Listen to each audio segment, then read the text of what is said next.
Shalom, salam berkat dari kami untuk pendengar sekalian. Saat ini pendengar akan diberkati dengan program Hari Ini Harinya Tuhan bagian yang ke-8. Sebuah program rohani tentang doktrin Alkitab yang menolong kita untuk semakin tertanam dalam kebenaran firman dan bertumbuh dalam kemuliaan. Bersama hambanya, Pendeta Gilbert Lumwendong, STH.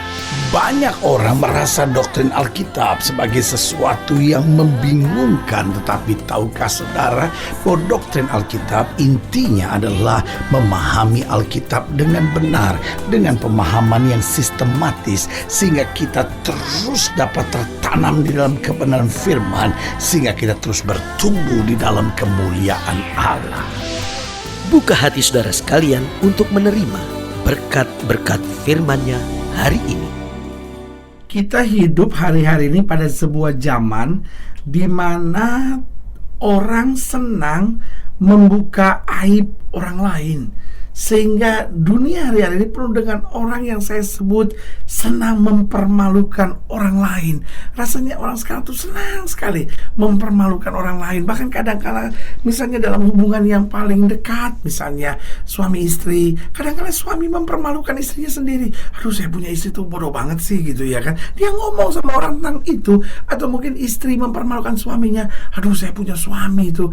Aduh, saya gak tahan lagi tuh punya suami kayak gitu. Betul-betul deh, suami saya tuh kasar sekali. Aduh, kadang-kadang saya pikir rumah tangga saya ini udah gak ada gunanya lagi dipertahankan. Lihat, saudara, ada banyak suami mempermalukan istrinya sendiri. Ada banyak orang tua mempermalukan anaknya sendiri. Saya punya anak itu bodoh semua itu. Aduh, minta ampun saudara. Bahkan juga kita lihat dalam dunia yang cukup pelik untuk kita pelajari. Misalnya seperti gereja yang harusnya saling menopang, saling membangun, saling menguatkan.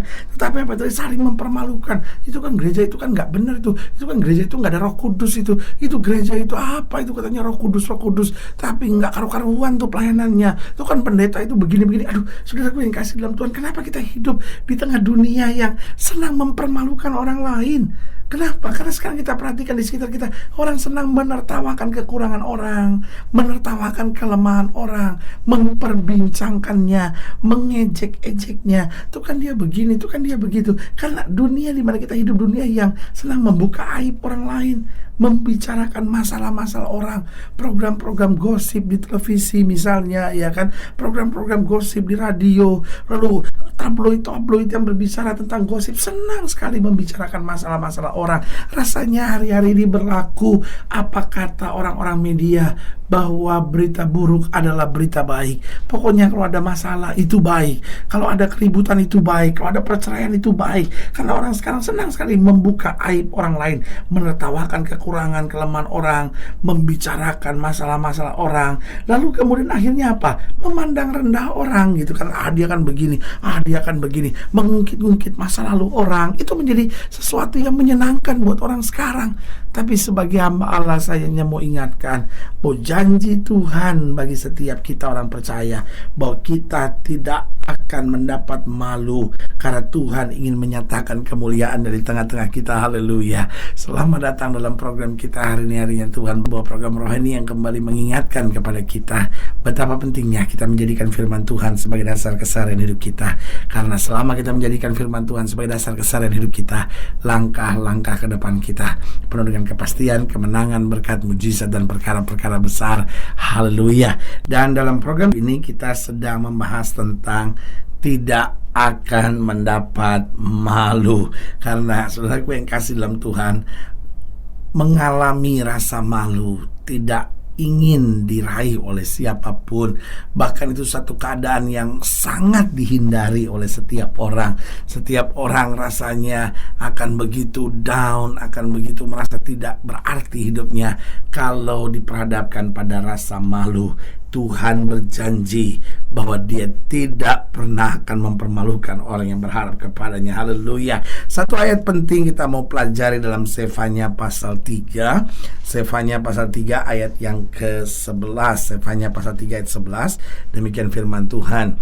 pada hari itu engkau tidak akan mendapat malu karena segala perbuatan durhaka yang kau lakukan terhadap aku.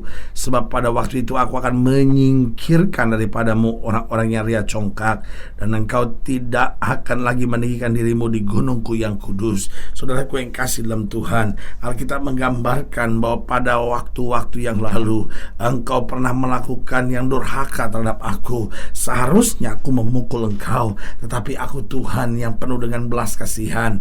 Alkitab dengan tegas berkata, aku tidak akan membuat engkau malu. Dengan lain kata, Allah kita adalah Allah yang mengubur masa lalu kita, menghapus masa lalu kita, dan mempersiapkan hari depan yang luar biasa buat kita. Haleluya.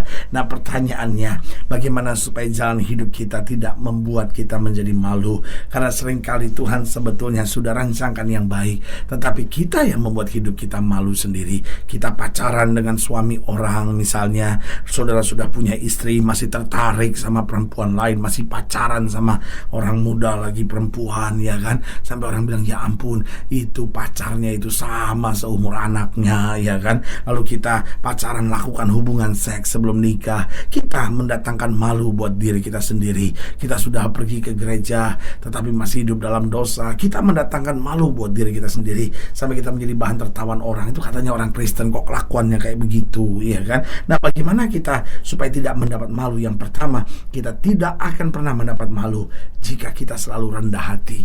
Tahukah saudara, Alkitab berkata orang yang tinggi hati akan direndahkan oleh Tuhan. Saudaraku yang kasih dalam Tuhan, mari jadi orang yang rendah hati.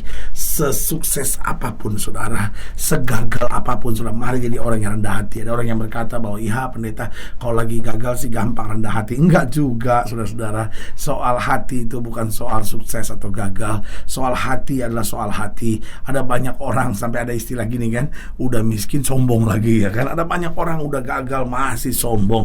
Ada banyak orang sudah terbaring di ICU masih sombong. Padahal saudaraku yang kasih dalam Tuhan, orang sombong pasti akan dipermalukan oleh Tuhan. Orang sombong itu menjadi bahan tertawan orang. Orang sombong itu disumpahin orang, karena orang gak suka sama orang sombong. Orang ingin sekali melihat orang sombong itu jatuh. Makanya saudaraku, kita tidak akan pernah mendapat malu jika kita selalu rendah hati. Karena orang-orang yang rendah hati dibela oleh Tuhan. Orang-orang yang merendahkan dirinya diangkat Tuhan, ditinggikan Tuhan tepat pada waktunya. Karena itu saudaraku yang kasih dalam Tuhan, siapapun kita, mari kita jadi orang-orang yang rendah hati. Untuk kita tetap menyadari semua karena anugerah Tuhan. Untuk kita tetap menyadari kita butuh orang lain. Untuk kita tetap menyadari bahwa saya gak bisa buat apa-apa kalau bukan karena kasih setia Tuhan. Jadi kita tidak akan mendapat malu jika kita selalu rendah hati. Yang kedua, saya pelajari, kita tidak akan mendapat malu jika kita selalu mentaati perintah-perintah Tuhan.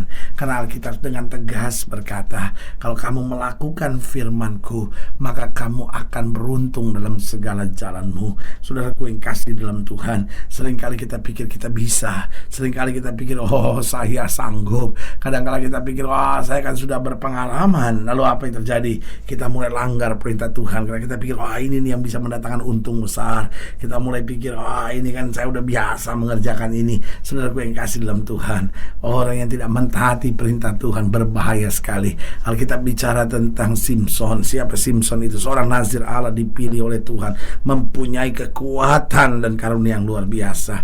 Tapi apa yang terjadi? Satu saja persoalannya, dia tidak mentaati perintah Tuhan. Dan apa yang terjadi dengan kehidupan selanjutnya? Alkitab berkata matanya dicungkil buta, menjadi bahan tertawan orang Filistin. Tapi kalau kita bandingkan dengan Daud, siapa itu Daud? Ya saudaraku yang kasih dalam Tuhan, Daud tidak punya karunia sehebat Simson, tapi Daud punya ketaatan akan perintah-perintah Tuhan. Dia hidup dalam perintah-perintah Tuhan. Alkitab berkata dia menghadapi Goliat dan dia menundukkan Goliat. Dan saudaraku yang kasih dalam Tuhan, bahkan karena ketaatannya, Tuhan angkat dia menjadi raja. Sebagai hamba Allah, saya hanya mau ingatkan, seorang suami kah saudara, seorang ibu rumah tangga kah saudara, seorang pensiunan kah saudara, seorang janda kah saudara, seorang duda kah saudara, siapapun kita, kalau kita mau selalu mentaati perintah-perintah Tuhan, engkau akan melihat kedahsyatan kuasa Tuhan yang luar biasa. Yang ketiga, saya pelajari bagaimana agar kita tidak mendapat malu. Kita tidak akan mendapat malu jika kita dalam kehidupan kita mengerjakan segala sesuatu dengan tidak setengah-setengah.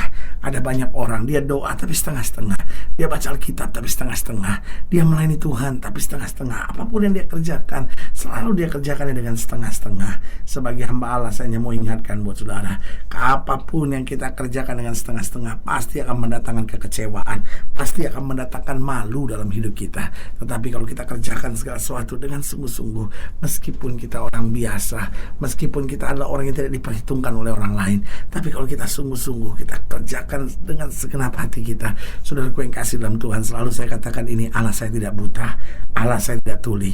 Dia perintahkan malaikatnya untuk menyempurnakan kita. Karena kita berkata, orang yang bodoh dari Allah jauh lebih besar hikmatnya dari orang dunia. Kita berkata, orang yang lemah dari Allah akan mempermalukan orang yang pintar dari dunia ini. Berarti saudaraku yang kasih dalam Tuhan, kita tidak akan mendapat malu jika kita menjalani segala sesuatu dengan tidak setengah-setengah. Dan yang keempat, kita tidak akan mendapat malu jika kita tidak hidup dalam dunia hayal. Persoalannya ada banyak orang hidup dalam dunia hayal. Dia punya hayalan sendiri. Oh, saya mau begini, saya mau begini. Hayal beda dengan iman. Iman kita punya dasar, dasarnya adalah firman. Iman punya tujuan, tujuannya mempermuliakan Kristus. Jadi jelas ada dasar dan ada tujuan. Tapi hayalan tidak ada dasar dan tujuannya gak jelas. Dasarnya cuma saya kepengen, dan tujuannya supaya saya bisa senang. Sebagai hamba Allah, saya mau ingatkan, mari kita jalani hidup kita dengan benar, supaya kita tidak mendapat malu. Kita menjadi berkat dan hidup kita menyatakan kemuliaan Tuhan. Haleluya. Saudara yang kasih dalam Tuhan, jika saudara yang dilayani lebih jauh, hubungi kami melalui telepon, hubungi kami melalui surat, kunjungi website kami, karena kami ada untuk membawa Bapak Ibu Saudara senantiasa lebih dekat pada Tuhan dan mengalami kasih kuasa mujizat yang luar biasa. Haleluya. Secara khusus melalui program ini juga saya mau berdoa buat setiap saudara yang sakit, setiap saudara yang berbeban berat, karena saya percaya bahwa bagi Allah tidak ada perkara yang mustahil. Dan saudara-saudara yang ingin didoakan secara khusus, boleh taruh tangan kanan saudara di dada dan kita akan berdoa. Mari kita berdoa. Bapa, dalam nama Yesus, hamba doa buat yang sakit, hamba doa buat yang berbeban berat, hamba doa untuk setiap mereka yang sedang menghadapi masa-masa yang sukar, karena hamba percaya bahwa bagi Allah tidak ada perkara yang mustahil. Bapa, hamba berdoa di dalam nama Yesus, Tuhan jamah. Yang sakit Tuhan sembuhkan, yang lemah Tuhan kuatkan, yang susah Tuhan hiburkan. Kemenangan dan mujizat boleh terus terjadi. Hamba berdoa di dalam nama Yesus, sehingga setiap kami kembali tidak akan mendapat malu. Hari-hari ke depan kami menjadi hari-hari yang penuh kemenangan, hari-hari yang penuh dengan pembelaan Tuhan, karena kami tahu jika Allah di pihak kami, tidak ada yang dapat melawan kami. Di dalam nama Yesus kami berdoa. Haleluya. Amin. Saudara yang kasih dalam Tuhan, kita sudah berdoa. Ingat, tidak pernah Allah lalai menepati janjinya. Ini saatnya buat kita untuk bangkit, bersemangat, bersukacita dalam menghadapi segala perkara. Karena kita mengerti, dengan Yesus kita cakap menanggung segala perkara. Doa saya menyertai saudara. Sampai berjumpa pada program berikut. Dan jangan lupa, jadikan hari ini harinya Tuhan. Haleluya.